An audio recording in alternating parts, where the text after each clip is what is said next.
Selamun aleyküm abi. Adınız ne sizin? Resul. Resul abi. Şimdi birkaç sorumuz var size. Evet. Siz nereden geldiniz? Türkiye'nin Şanlıurfa şehrinden. Tamam. Şimdi burada okuyorsunuz İstanbul'da. Evet, İstanbul'da okuyoruz. Tamam. Ailenizde kaç tane çocuk var? 20. 20 tane. Kaç tanesi erkek? 8 erkek, 12 kız.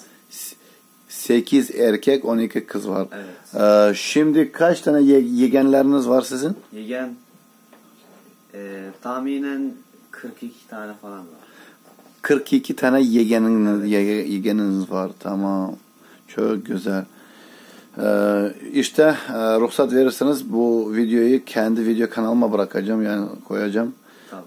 Bir de oradan bak izleyebilirsiniz, yani Rusya'ya gitsin. Kardeşler, bu yiğitnin ismi, adınız neydi? Resul.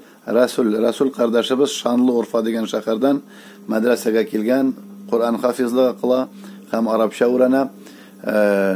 8 malaylar var, 8 malay, 12 kız var ailenizde.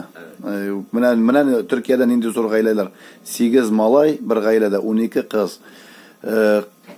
Neçe plemiennik, kaç tane yegen?